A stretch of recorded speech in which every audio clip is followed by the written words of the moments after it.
This is the old story. This is the biblical story. This is the traditional story of where the Jews came from. There was a man named Abraham. He and his family were worshipers of idols. And then Abraham received a message from the God saying, you're all wrong. It's all backwards. Worship one God and do what I tell you.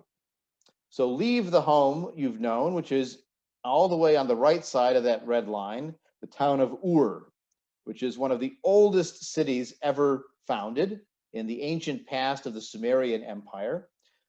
In fact, you even have this today in English and in German as well. If you refer to like the Ur text, it means like the original text, the one behind everything. It goes back to the city of Ur. So Abraham begins in the city of Ur in Mesopotamia. You'll notice the word Mesopotamia here. It's Greek for land between the waters of the Tigris and Euphrates, which creates a very fertile valley. Abraham is told to leave this fertile land into the wilderness. And so he travels into the Syrian desert all the way up to Haran, which you'll see at the north, the top of that red line, and then eventually descending down into the land that was promised to him, what we think of now as, quote, the promised land, or the land of Israel. And so remember, Adam wasn't Jewish. That's pre-Jewish. That's all human. Noah wasn't Jewish. He's pre-Jewish. In fact, one of Noah's sons, as we'll see, is named Shem, as in the Shemites, the Semites. It's creating that tribe. But going back to Noah, that's not Jewish. That's universal. That's human. It's Abraham that marks the beginning of a Hebrew origins focus. And in many ways, the Abraham stories are the origin stories for the Jewish people. Now, Abraham famously has two sons. He has Ishmael first, and then Isaac. Although if you're reading the Quran, you would read that differently, because Ismail is the favored son in the Quran, and Isaac is not, whereas in the biblical version, Isaac is the favored son and Ishmael is not, and each side accuses the other of falsifying the scriptures about it, so, there you have it.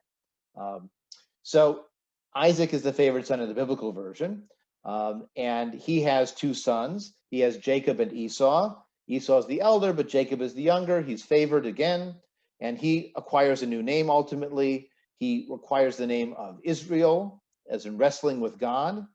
And then Jacob himself ultimately has 12 sons, and the 12 sons become 12 tribes when they move to Egypt. Remember, during the story of Joseph, the brothers sell Joseph into slavery and send him down into Egypt. Ultimately, he invites them to join him in Goshen. You see the Goshen all the way on the left of the map, in what's called Lower Egypt.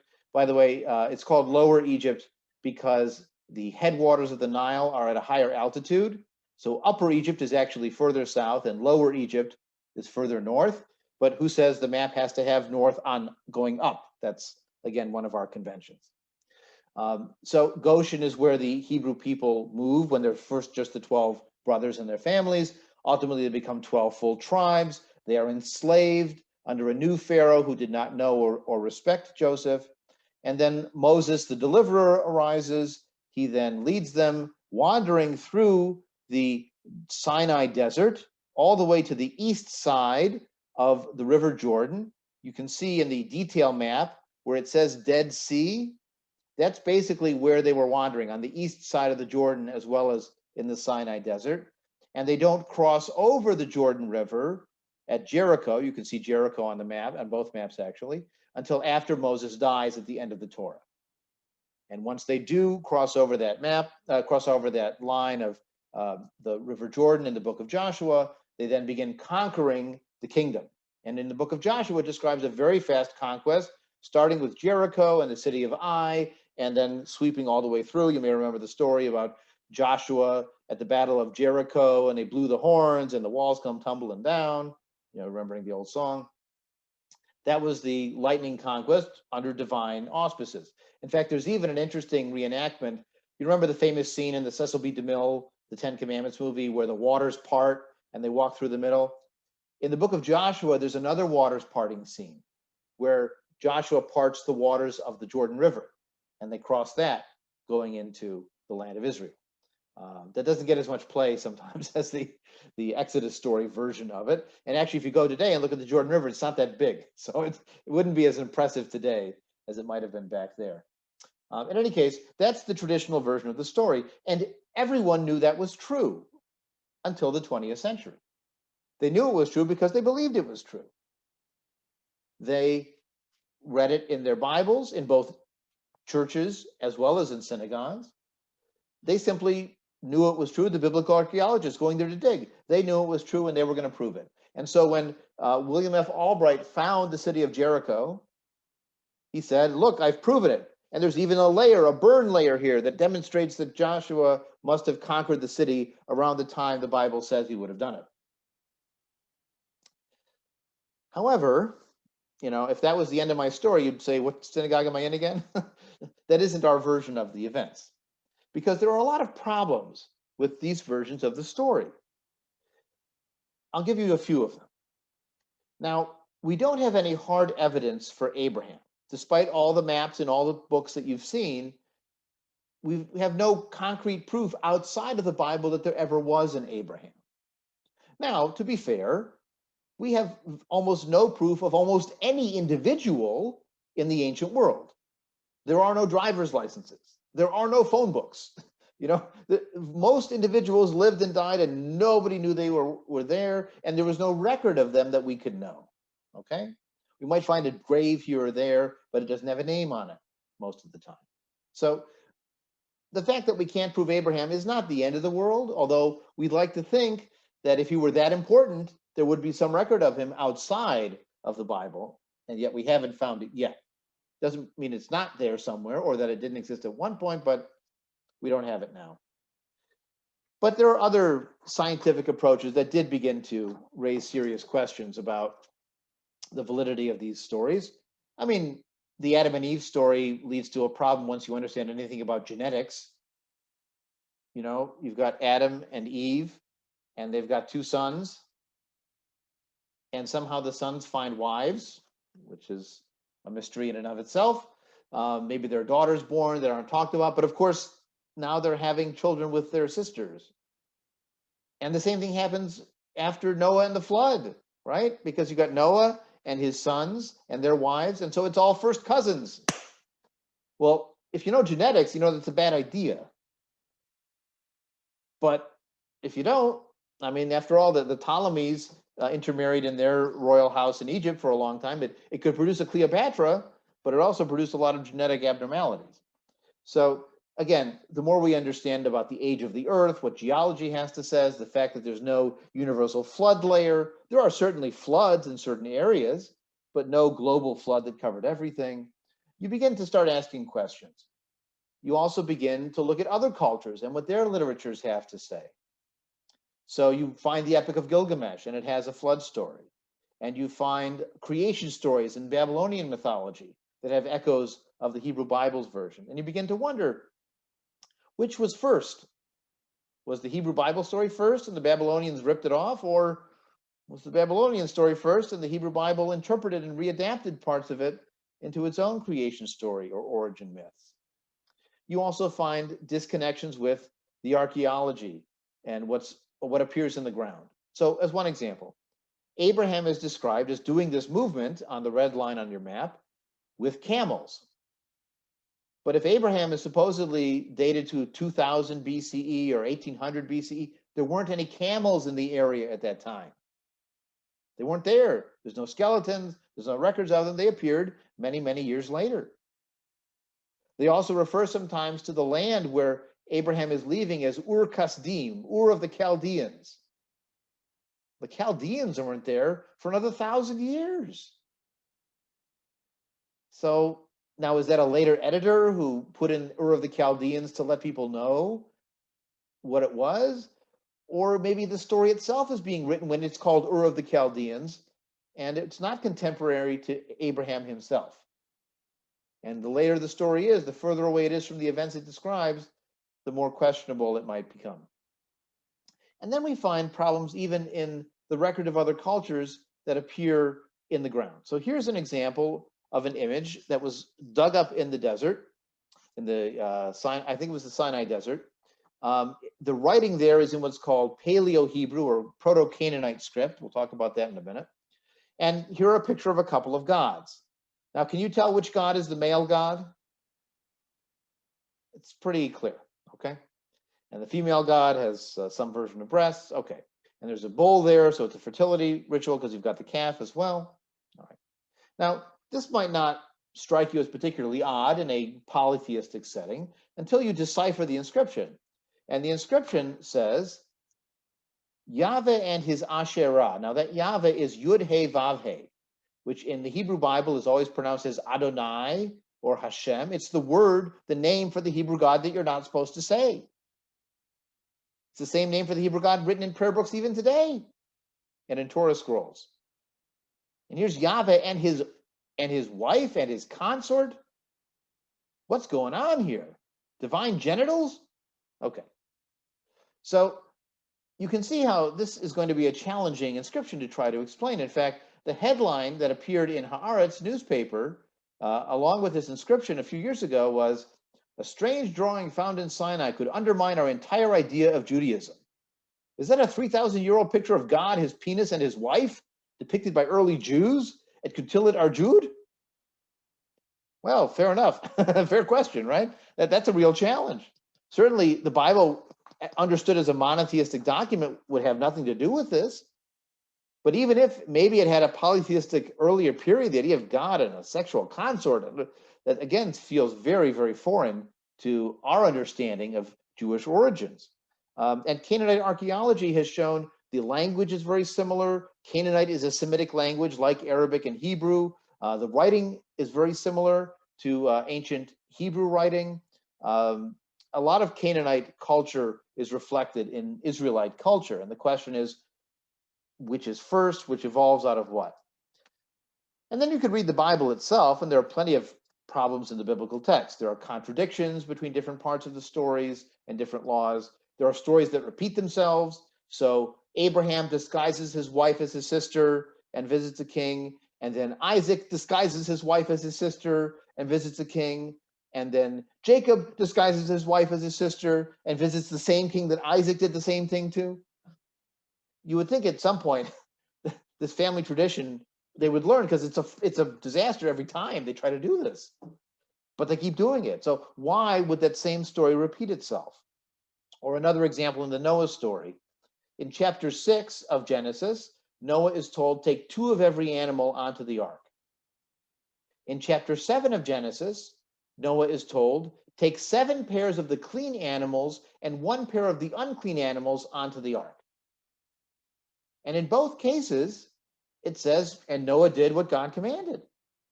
But which one? You know, how many units are there on this ark? Is it enough for 1 horse and 1 mare, 1 male horse and 1 mare? Or is it enough for 7 pairs of horses, because they're clean, but only 1 set of pigs? Well, again, it's a contradiction in the text, and some have tried to work their way around explaining it, but maybe there are historical explanations that don't preserve the piety of the text. And even the pattern of how the name of God is used changes in different times and different places, and we'll talk more about that as we go through the class. And there's even the coincidence that Abraham's name is what it is. So when Abraham is born, he's a little pisher, right? He's a baby. And his father Terah gives him the name Avram, exalted father. And then when he meets the Yud-He Vav-He God, he gets a new name, Avraham, which adds a letter He in there from the God, but also means father of a multitude. Now, what are the odds that the patriarch of an entire nation would be born with the name exalted father? Okay. It sounds a little bit like an invented ancestor, much more than it just so happened. What a coincidence. Now, I'm in a poor position to say this because I'm Rabbi Chalom. And yes, I was born with my name, Adam Chalom. I happen to become a rabbi. But, so it does sometimes happen that job and name coincide. But in this case, I think Abraham's name is a little bit suspect. So when you see the tribes of Israel, you have Jacob's family here, and he has 4 people who produce children for him. We'll put it that way. He has 2 full wives, Leah and Rachel, and he has 2 servants. Now, I didn't make this image. I find it fascinating that the servants' skins are a little darker than the wives' skins. Interesting choice by the quickviewbible.com. But, maybe reflecting some ideology there. Who knows? And also, I'll point out that historically, even in Jewish thought, the maids are not included when they talk about the matriarchs. There are the 3 patriarchs, which are Abraham, Isaac, and Jacob, and the 4 matriarchs. Sarah, Rebecca, Rachel, and Leah. But they don't count Zilpah and Bilhah, even though Zilpah and Bilhah do produce tribes. But they're servants, so they get a sort of secondary tier. In any case, you can see Joseph on this with the coat of many colors, right? Jacob is assumed to be the patriarch of all of these individuals who become tribes. But when we think about it historically, we actually have to reverse it. We found in looking at Bedouin tribes as a parallel example that often rival tribes will create a political alliance by creating common ancestors. So we are not just political allies, we are actually brothers because we come from a common father. And so when you do that, you can imagine creating sort of a family tree to create meta-tribes and meta-tribes to create a larger national structure. So you might even see here how that might have worked, where Dan and Naphtali were tribes that made an alliance by having a common mother. And then when they got together with the Rachel tribes of Joseph and Benjamin, they created a sort of full wife and servant dynamic. And then when they get together with the other tribes who are organized by wives, they also create a national identity under the patriarch of the nation, whose name is Israel, right? Jacob becomes Israel. So to give you a parallel for this, I could tell the story of the origins of our own country and refer to Mr. America, who comes to the shores of a new land, and his 50 sons spread out and cover the territory. And so some stay close to where the landing takes place, like Virginia and Maryland and New York, and then others go further west. The Dakota twins set up in the Middle West, North and South Dakota, and then California goes as far as he can until he gets to the water, and because he needs as much room for his big elbows. And then they have children like San Francisco and Los Angeles and Sacramento. And, you could tell a history of geography by personifying it as people. And that's really what the biblical narrative is doing with the patriarchs.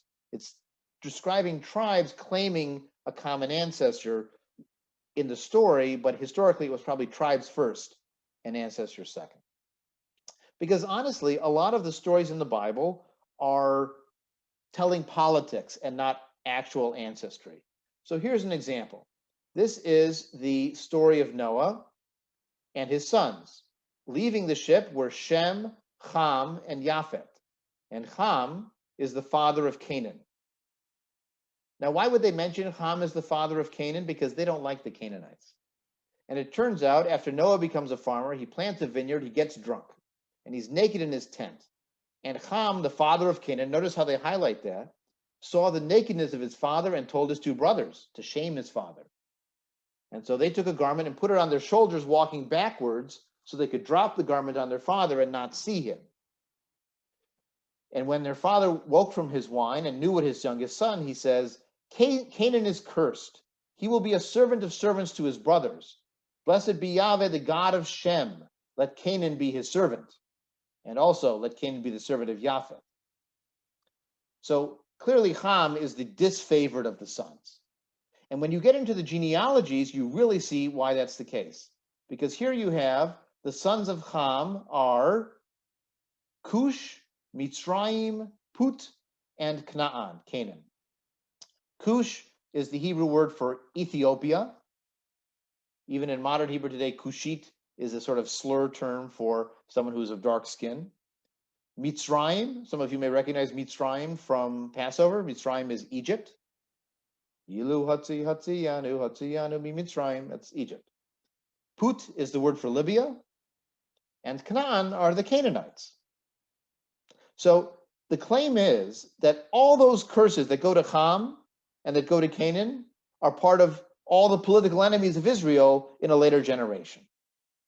Now, do you think the Cushites and the Mitzrayim Egyptians told the same story of their origins? Of course not. This is a political genealogy that's casting aspersions on those people.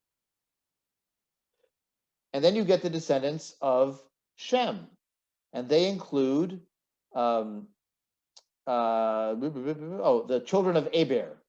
Eber sounds a bit like Hebrew, right? So the line of the Shemites, the Hebrews, Eber will become the line that leads to Abraham. But the claim is that the Canaanites and the descendants of Abraham, the Israelites, are totally separate from the origins of humanity, from Noah forward. But when you learn about Canaanite culture, you dig up the archaeology, you look at the pottery, you look at the language, you look at the pantheon that includes that god Yahweh, you realize the Canaanites and the Israelites are really a kind of cousin. They're a lot closer than you might have imagined. Now, fast forwarding a bit in the biblical narrative, remember the tribes are in Egypt, they become a nation there, but they're supposed to leave Egypt. That's the Exodus story. And just like the biblical story, the Exodus story has its problems too. One example, there's a story that's popular in Akkadian, Mesopotamian literature about a king who is the daughter of a mortal man and a goddess. But the goddess can't keep him with her in their version of Olympus. And so she takes the baby and puts it in a basket and puts it in the river. And it's found and adopted by a king. Does that story sound familiar? A little bit like Moses, the bulrushes, right? Who is an unknown, future leader. Well, again, so this begins to beg the question, which comes first? Well, that Akkadian story is a lot older than the Exodus story. So chances are Sargon had it first and Moses had it second. There's also really no record of this Exodus event in Egyptian sources. The numbers of people involved in the Bible are 600,000 men, let alone women and children included, to travel through the desert at that time. That would have been like 20% of the world's population in that period of time. Inconceivable. And honestly, there just wasn't a lot of evidence for it in the Sinai itself. If you dig as an archaeologist, you'd think 600,000 men traveling would break a pot, would make an outhouse, would leave some evidence of something, but it just isn't there. Now, 600 people or 60 people traveling through the desert, sure, they could get through without leaving a lot of evidence. And so maybe there was some experience of slavery and fleeing, and we have found Semitic language inscriptions on mines in Egypt that may well have been written by slaves there.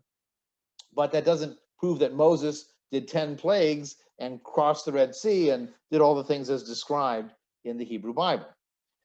Another challenge is the dating.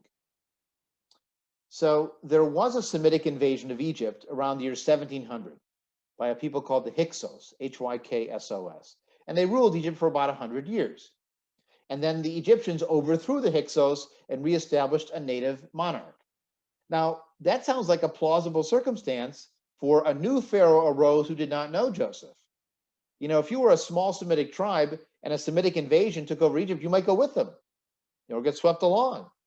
But then you're stuck there when they're kicked out, and you might be enslaved, and then you might escape at some point. Another piece of data from real history is an invasion that took place around the year 1200 BCE. It's an invasion of a group called the Sea Peoples.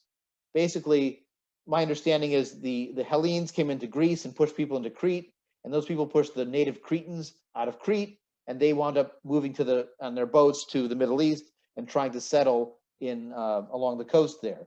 And ultimately, they create an enclave that becomes known as Philistia, or the Philistines.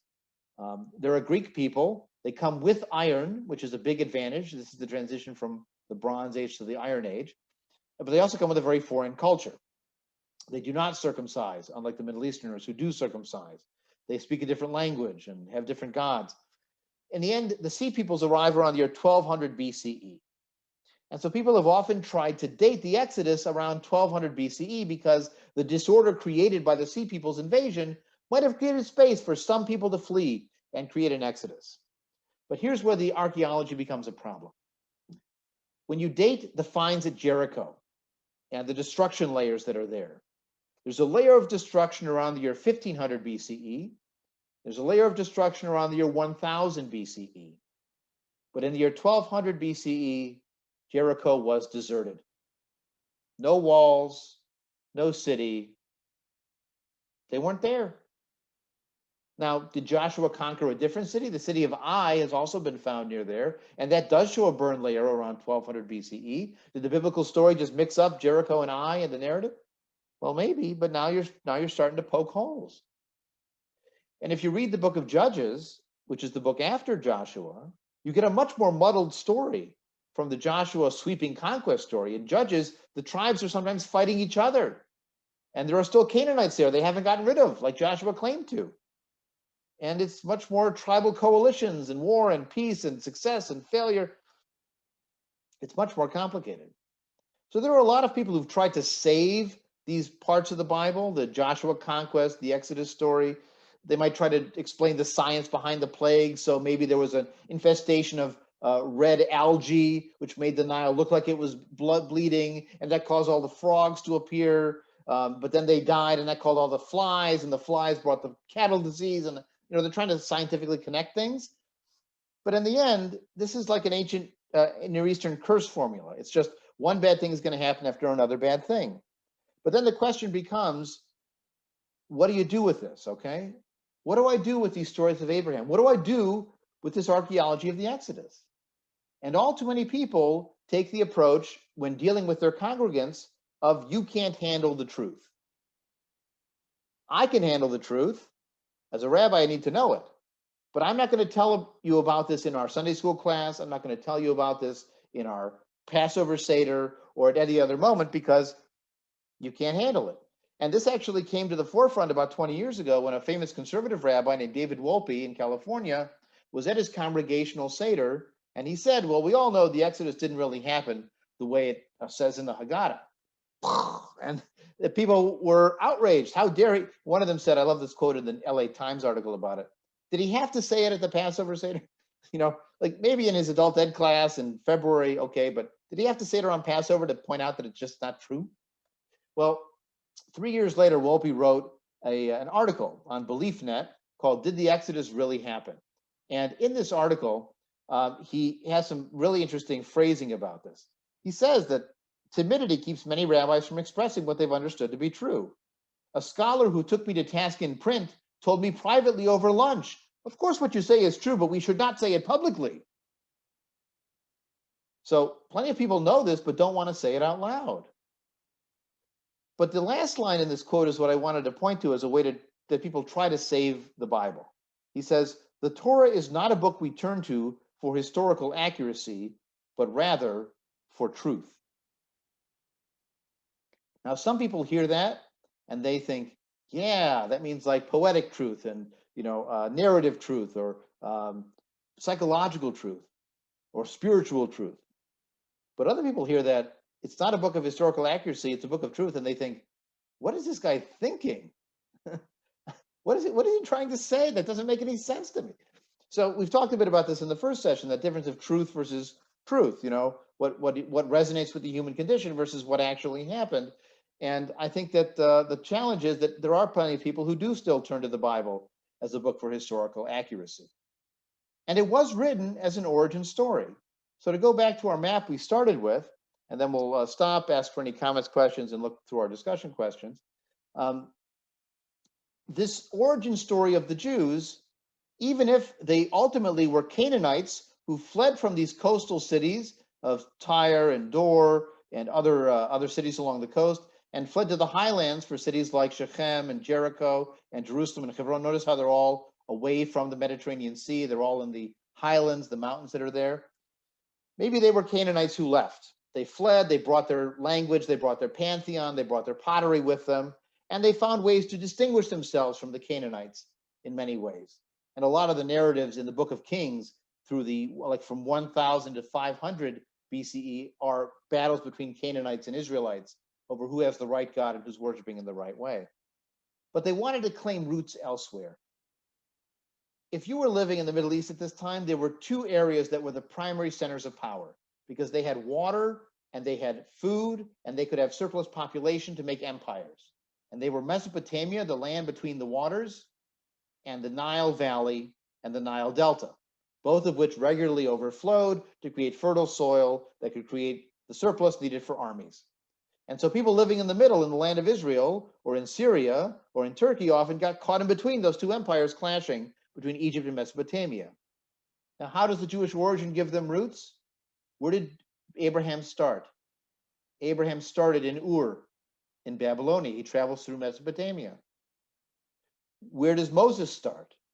He starts in Egypt, but they defeat Egypt on their way to their promised land. So this story gives them roots in both of the ancient empires, even if their roots really come from the Canaanites and moving up into the hills. And Sherwin-Wan used to love the irony that our ancestors may have been the hillbillies of the ancient Canaanite world. As much as we think of ourselves as urbane modern people these days, our founding may be much more challenging. Now, who wrote this narrative? When did it happen? Well, there's some interesting theories about that, and we'll talk more about that next time when we talk about the monarchy, because it may well have been the kings who commissioned this history. If you notice the pattern, by the way, you often have the younger son who supersedes the older one. Remember, Isaac supersedes Ishmael, and Jacob supersedes Esau, and Joseph supersedes many of his older brothers. By the way, Solomon wasn't the oldest son of King David. He was a younger son too. And Israel, as the new kid on the block, wasn't the oldest empire. So maybe part of the argument being made in those foundational stories is a contemporary political argument, that we still have rights and respect due to us, even if we are the younger son in the family of nations.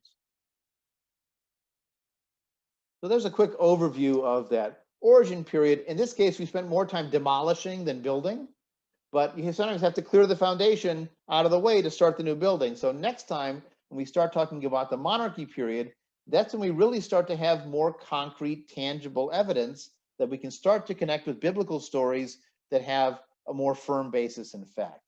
But before the year 1000, there are some things that are plausible, that may be suggested, but we don't have any concrete hooks that we can connect to biblical stories or characters the way we can after the year 1000. So let me stop here, ask if there are any comments or questions before we take a look at the discussion questions.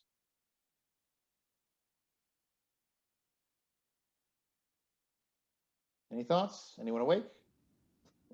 So what's your take on Haran? You think there's any significance that he went there? Well, that's mentioned first as his first stop for Abraham. Okay, so the question is about Haran and why there. Well, Haran was a home of the Aramean peoples, which are one of those ancestors of the Hebrews. And it's also the sort of headwaters of the Tigris and Euphrates. If I go back to sharing the map, let's see if I can get to do that. Yeah. If I go back to sharing the map, you'll notice Haran is right there at the top, right at the headwater of the Euphrates River. And so, going back to the origins is an important point as well, the source of power, that kind of thing.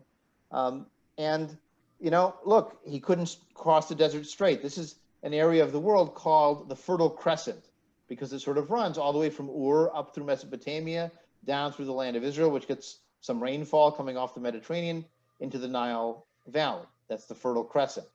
But the desert is, in those days, mostly uncrossable.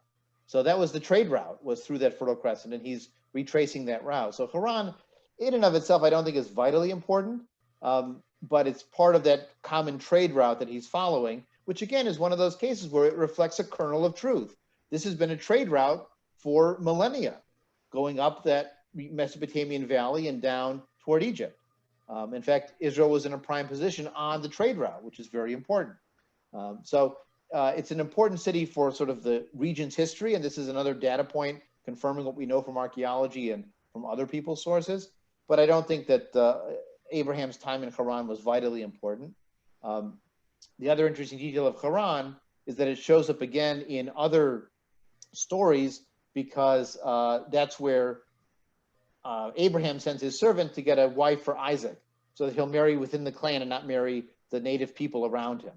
And Jacob also has to go back up there and find a suitable wife, so he doesn't marry one of those Canaanite women, because Esau, the rejected son, does marry the Canaanite women, and that seemed to be a very bad thing.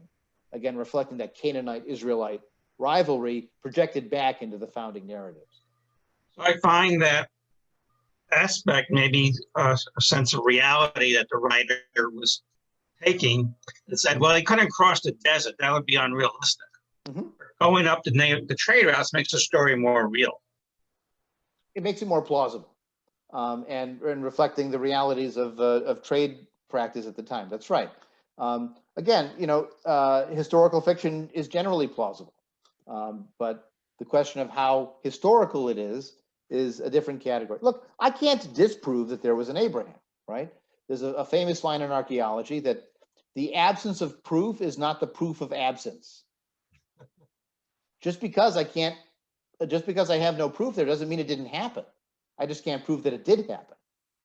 And so the question becomes, who has the onus on the burden of proof in those kind of circumstances? Rabbi, I have a question. Please.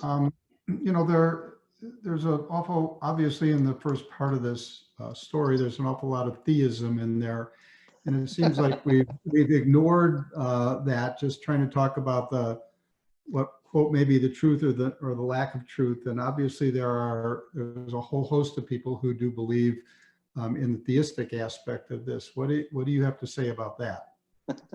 Well, the Greeks had gods in their stories too, and if you read the Iliad and the Odyssey, there's a lot of gods involved in that narrative. Now, we did find a site that's been called Troy, and we found a city that was destroyed. Now, was it destroyed because of the machinations of Hera and Zeus and Ares and Aphrodite? Well, probably not. But it was one version of telling the story by projecting the gods into it. And so the same is true with a lot of these narratives. They're using God as an active character in the story. But as we'll see, the God of the Bible is not the omnipotent universal God of philosophy that appears in later centuries or in rabbinic thought. The God of the Bible has rivals and is jealous. Imagine a God wanting to make a commandment saying, I am a jealous God, I have no other gods before me, if there are no other gods that exist. If you're on a desert island and you and your spouse says, I'm still jealous. Of what? There's nobody there. Now, if you're in a singles bar, all right, then it's reasonable to be jealous. There are a lot of other gods out there tempting you. In fact, it even uses the phrase in the Hebrew to go whoring after other gods. It uses the word for whore, to be sexually unfaithful with other gods. Well, it only makes sense if there are other gods with whom one can be unfaithful and be jealous of. Or at least it makes much more sense in that kind of a context. So we have to always read these stories with sort of a filter on it, understanding that later generations are reading their values into it, and we're trying to uncover sort of that added layer on top of it. And the people who are writing it are projecting back their values and interpretations into what they think happened. And God is a character in this story. He's like Zeus. He's like Hera. He has a name. You can call him Yahweh the God if you want to. And then it becomes a mythology. And as I pointed out in another class recently, if the gods know everything, mythology is really boring. If Hera and Zeus were both omniscient, Zeus tries to go have an affair somewhere, and Hera knows already because she's omniscient. There's no drama there. But to have real drama, you need the gods to not know everything or to not be able to do everything. So Adam and Eve eat from the fruit of knowledge and mess everything up. And Abraham is tested to see if he'll sacrifice his son. Why would a God who knows everything test anything? That's just cruel, right? Maybe the answer should have been no. But that's again an artifact of an earlier era. So I'm not allergic to the God character being in the stories as long as I understand it as a character. And honestly, even when I read Jewish law, if it says God said so and so, my version of that is someone wrote that God said so and so. So I don't have to take their attribution seriously. I can see the man behind the curtain. I understand where it comes from. Rabbi, thank you. So I was just wondering, I read recently, kind of a free-thinking rabbi said that, let's say the majority of what's in the Bible and the Torah is myth. And I don't know if I could quote him exactly, but it kind of said, it rang like, well, it's all myth, but it's our myth. And then we can kind of use it as we want and need, et cetera, et cetera. Any comments about, how if we all just kind of take it, if we should study it like, we're doing tonight and try to learn more. Is it some factual? Is it not, et cetera, et cetera? And learn about our ancestors as much as we can. But if at the end of the day, we just say, okay, let's be honest about things. Most of it is myth, let's just say. What do you think from a humanistic Judaism standpoint? What do you think that does for us? Does it give us just some commonality? Is that we're all kind of, okay, so a number of things there. Yes, we have a common vocabulary if we know the same stories and can refer to the same characters. I mean, you don't even understand Shakespeare or, modern Hebrew poetry if you don't get the references, if you don't understand when they say David, who are they talking about? When they say Abraham, what do they mean? You gotta get the stories to get the jokes. You got to know the references. And also, people will sometimes say it's just a myth. I wouldn't say it's just a myth. Myths are really powerful and important. They define culture. They define values. They define archetypes and assumptions.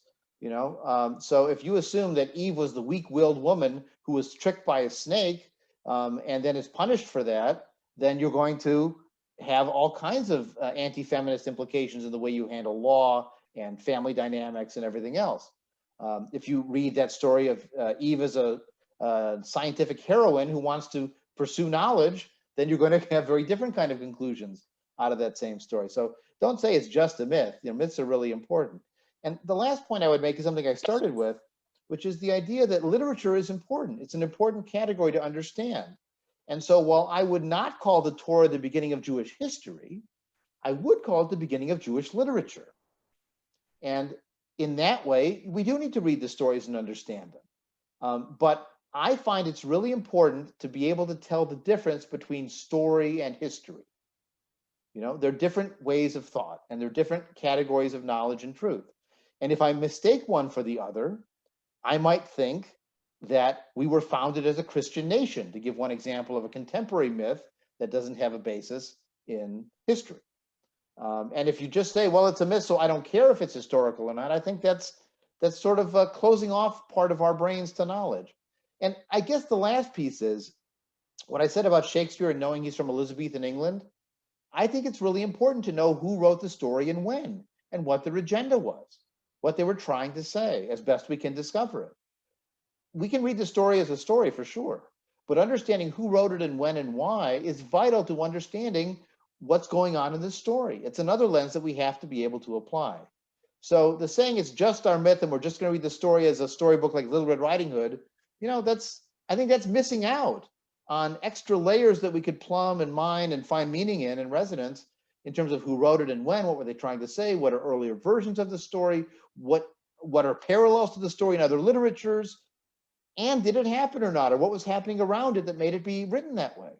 I think all of those are adding to, not subtracting from, our understanding of it, but it does shift our understanding of it as less than fact, but again, not just a myth.